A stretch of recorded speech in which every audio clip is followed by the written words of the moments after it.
ဇလန်ရီအစမှာတော့ဂျပန်နိုင်ငံနာဂိုယာမြို့မှာရှိတဲ့ကိုရီးယားအမျိုးသမီးဂျောင်အင်းဆိုတဲ့မျိုးသမီးနဲ့စတင်ခဲ့တာဖြစ်ပါတယ်။သူမဟာတယောက်တည်းထမင်းစားနေတော့မှပဲငလင်လှုပ်ခတ်ခဲ့တာကြောင့်ကြောက်လန့်တကြားနဲ့အပြင်ကိုပြေးထွက်လာခဲ့ပါတယ်။လမ်းမပေါ်မှာတော့ငလင်အခြေအနေကိုဗီဒီယိုရိုက်နေတဲ့ကိုရီးယားအမျိုးသားဒူဟွန်းဆိုတဲ့သူနဲ့ဆုံတွေ့ခဲ့ပါတယ်။ဒူဟွန်းဟာကြောက်နေတဲ့သူမကိုငလင်နဲ့ခံနိုင်တဲ့သူ့ရဲ့အိမ်ကိုခေါ်သွားခဲ့ပြီးတော့စိတ်အေးအောင်ပြောကချောင်းမောနေခဲ့ပါတယ်။အဲဒီနေ့ကနေစပြီးသူတို့နှစ်ယောက်ဟာဂျပန်မှာအတူအချိန်တွေကုန်ဆုံးရင်းနဲ့ချစ်သူတွေဖြစ်လာခဲ့ကြပြီးနောက်ဆုံးမှာတော့လက်ထပ်လိုက်ကြပါတယ်။ဒါပေမဲ့လည်း9နှစ်အကြာမှာတော့အခြေအနေတွေကလုံးဝပြောင်းလဲသွားခဲ့ပါတယ်။ကြောင်ရင်တယောက်အရာရာကိုမကြင်မနှက်နဲ့လိုက်ပြောနေတတ်ပြီးတော့အမြဲတမ်းပဲပြဿနာရှာတတ်တဲ့မိမကြီးတယောက်ဖြစ်လာခဲ့ပါတယ်။သတင်းစာပို့တဲ့ကောင်လေးကအစားအိမ်နာရဲ့အထိလိုက်စကားပြောတဲ့တာမျိုးတွေကြောင့်ဒူဟွန်းတယောက်စိတ်ပြက်နေရပါတော့တယ်။လမ်းခွဲဖို့စကားတွေစားတိုင်းမှာလည်းသူမကဒေါ်ရကြီးအော်ဟစ်တာကြောင့်ဒူဟွန်းဘာမှတတ်နိုင်မနေခဲ့ပါဘူး။တနေ့မှာတော့ဒူဟွန်းကသူမနဲ့ဝေးရမျိုးတစ်မျိုးကိုအလုပ်ပြောင်းဖို့အတွက်အခွင့်အရေးရရှိခဲ့ပါတယ်။ဒီအခွင့်အရေးကိုလွယ်လွယ်ကူကူရရှိခဲ့တာမဟုတ်ဘဲနဲ့သူ့ရဲ့တထေးကိုဒူးထောက်တောင်းပန်ကအဲ့နေရာကိုရအောင်ယူခဲ့ရတာပဲဖြစ်ပါတယ်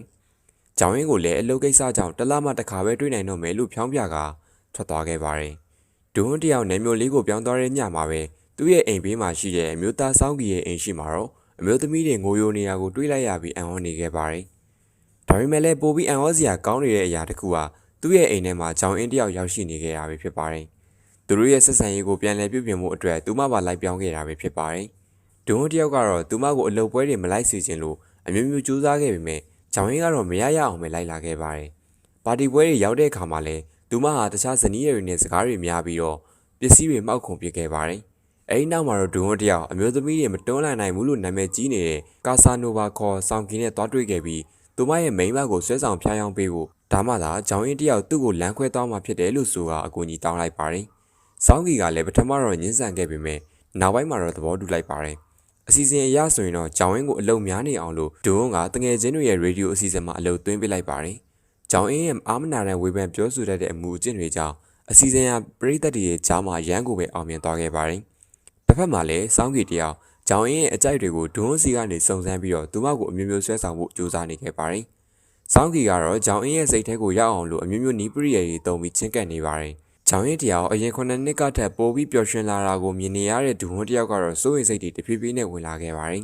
။သူတို့ရဲ့နောက်ကိုတစ်နေ့မှလိုက်ချောင်းရင်းနဲ့ဆောင်းကီနဲ့ရန်ဖြစ်ခဲ့ပေမဲ့ဆောင်းကီကတော့ဂျောင်ရင်သူ့ရဲ့လက်ထဲကိုရောက်တော့မှဖြစ်လို့ခဏပဲဆောင်းဖို့ပြောလိုက်ပါတယ်။ဂျောင်ရင်ကဒူဟွန်းကိုသူတို့ဂျပန်မှာတော့ပျော်ရွှင်ခဲ့ရတဲ့အချိန်တွေကိုလွမ်းဆွကြောင်ပြောပြလိုက်တဲ့အခါမှာလဲဒူဟွန်းတယောက်စိတ်မကောင်းဖြစ်သွားခဲ့ပါတယ်။ဂျောင်ရင်ရဲ့ရေဒီယိုအစီအစဉ်ကစိုးမျိုးအထိပြန့်နှံ့သွားခဲ့ပြီးတော့သူမအရန်ကိုပဲနာမည်ကြီးလာပါတယ်။အဲ့ဒီအချိန်မှာတော့ဒူဟွန်းတယောက်စောင်းကီကိုအစီအစဉ်လေးရက်တန့်ဖြစ်ဖို့ပြောခဲ့ပေမဲ့စောင်းကီကတော့ဂျောင်ရင်းကိုတကယ်ချစ်မိသွားပြီဖြစ်လို့အရှုံးမပေးနိုင်ဘူးလို့ဆိုလိုက်ပါတယ်။ဒူဟွန်းကလည်းဂျောင်ရင်းမရှိတဲ့အိမ်မှာအထီးကျန်လာခဲ့ပြီးသူမကိုပြန်လဲတတိယနေခဲ့ပါတယ်။ဂျောင်ရင်းတယောက်သူမမှာတခြားတယောက်ရှိနေတဲ့အကြောင်းပြောခဲ့ပြီးဒူဟွန်းကိုတောင်းပန်လိုက်တဲ့အခါမှာတော့ဒူဟွန်းတယောက်စိတ်မထိန်နိုင်တော့ပဲစောင်းကီစီကိုသွားခဲ့ပါတယ်။ဒူဟွန်းကတော့စောင်းကီကိုအစီအစဉ်လေးဖျက်ဖို့တောင်းဆိုခဲ့ပေမဲ့စောင်းကီကတော့ညှင်းဆန်နေခဲ့ပါတယ်။နောက်ပိုင်းမှာတော့ဂျောင်ရင်းဟာစောင်းကီရဲ့အတိတ်ကအကြောင်းတွေကိုသိသွားခဲ့ပြီးသူ့ကိုတနာသွားခဲ့ပါတယ်။တစ်ဖက်မှာလည်းဒူဟွန်းတယောက်ဂျောင်အင်းရဲ့စာဟောင်းလေးတစ်စောင်ကိုဖတ်မိပြီးတော့သူမကိုတကယ်ချစ်နေတုံးမဲလားဆိုတာကိုသိလိုက်ရပါတယ်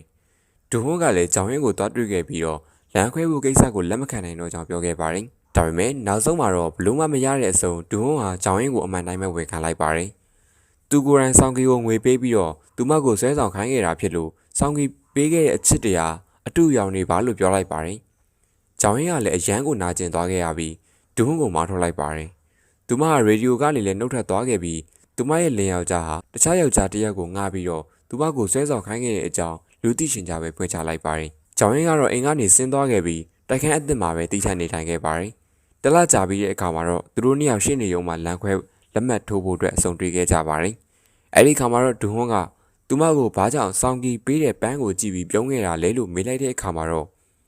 ့ဂျောင်ရင်းကဆောင်ကီပြောပြခဲ့တဲ့စကားတွေဟာဒူဟွန်းနဲ့ကျမဂျပန်မှာစတွေ့တုန်းကဒူဟွန်းပြောခဲ့တဲ့စကားတွေနဲ့တူနေလို့ပါလို့ပဲဖြေလိုက်ပါတယ်။ဒူဟွန်းကတော့သူမတယောက်တည်းအထီးကျန်နေခဲ့တာကိုအခုမှပဲနားလည်သွားခဲ့ပြီးသူမကိုအရင်လိုပြန်စခြင်းကြောင့်တောင်းဆိုခဲ့ပါတယ်။ရှင်းနေကတော့သူတို့နာမည်ကိုခေါ်လိုက်တဲ့အချိန်မှာသူတို့နှစ်ယောက်လုံးရုံးခန်းထဲမှာရှိမနေတော့ပါဘူး။တစ်ဖက်မှာလည်းစောင်းကီတယောက်ဂျောင်ရင်းရဲ့နေရာမှာအစားထိုးဝင်ရောက်ခဲ့ပြီး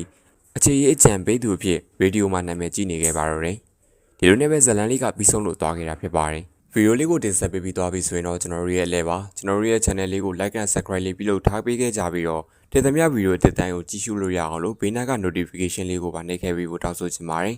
အားလုံးပဲတာယာအေဂျင့်နဲ့နေလေးတဲ့နေ့ကိုပိုင်ဆိုင်နိုင်ကြပါစေခင်ဗျာနောက်ထပ်ဗီဒီယိုတစ်ပုဒ်မှာပြန်လည်တွေ့ဆုံကြပါမယ်